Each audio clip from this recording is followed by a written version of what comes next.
Distillation is a technique to separate compounds in a mixture, and it takes advantage of each compound having a unique boiling point, which is the temperature it converts from a liquid to a gas.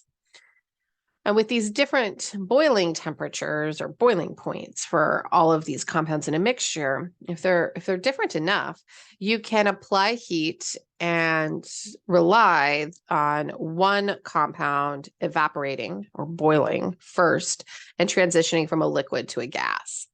So we can then try to capture that gas and isolate it as a liquid or store it or separate it.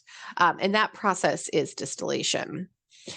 So this really leans on our skills of what is a solution, how solutions form, and intermolecular forces to understand how distillation takes place. So we're going to start with a simple example, and then we'll build up to looking at the different types of distillation that are most common in an organic chemistry lab or in a cannabis chemistry lab. So first, compounds in a mixture, I think that the most important part is to take away is that the compound with the lower boiling point or the compound with the smallest boiling point or the lowest boiling point will evaporate or boil first.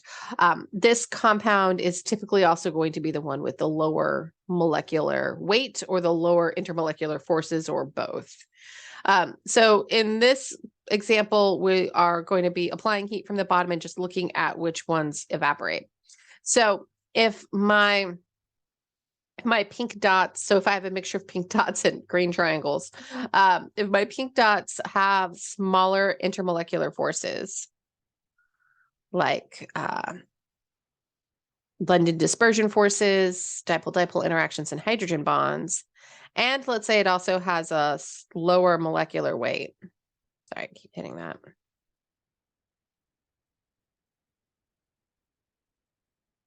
So molecular weight is kind of a way to compare size. So how heavy something is often correlates with its overall surface area and size, not always perfectly, but it's a good place to start. And then let's say our green triangles have stronger intermolecular forces.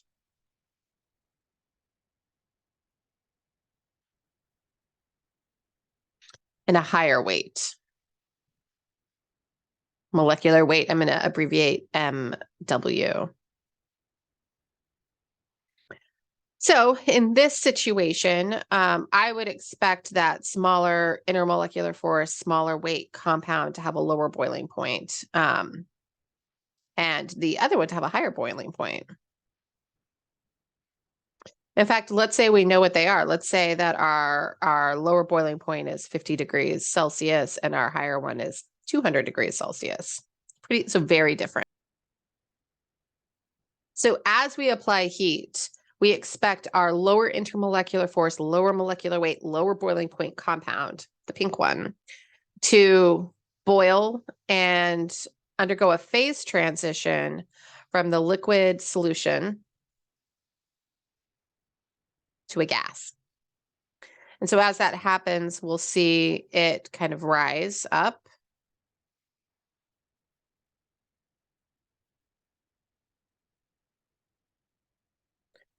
And leave the liquid solution behind. And so it will be in the gas phase up here. We have our liquid phase down here. The distillation technique depends on the fact that our lowest boiling point compound in a mixture of compounds will completely evaporate, for the most part, first, before any other compounds really start to evaporate. And that isn't a perfect distinction, especially when we're just thinking about boiling a mixture. And we have techniques for increasing that separation and really making it so only one thing is evaporating and being collected at a time. And we'll talk about that in the next video. So we'll do an example problem here next. Which of these compounds will evaporate first? So which one would have the lower boiling point or boiling temperature? So to determine this, let's go through a few things. First, let's take a look at their molecular weight and size. And so this one is going to be a smaller size and weight.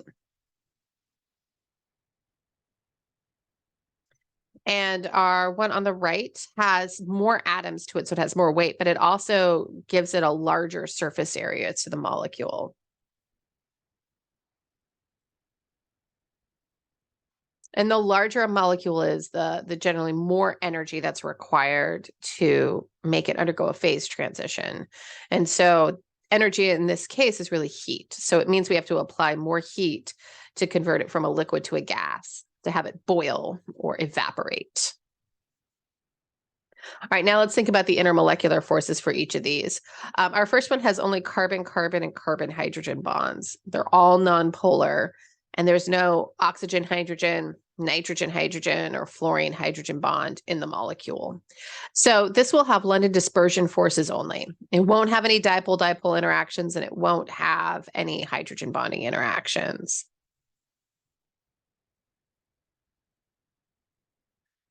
Now, our second one has London dispersion forces as well. But looking at this molecule, we could see that we have a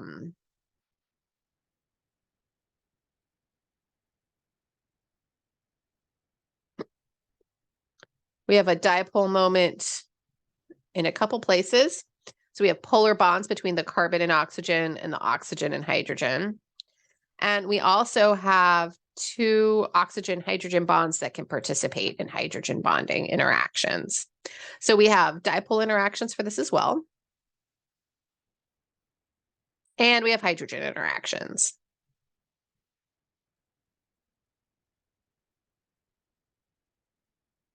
So it's safe to say that this one is going to, our first one's going to have weaker forces. And the one on the right will have stronger intermolecular forces. So stronger intermolecular forces, larger size, that's going to be our compound that has the higher boiling point.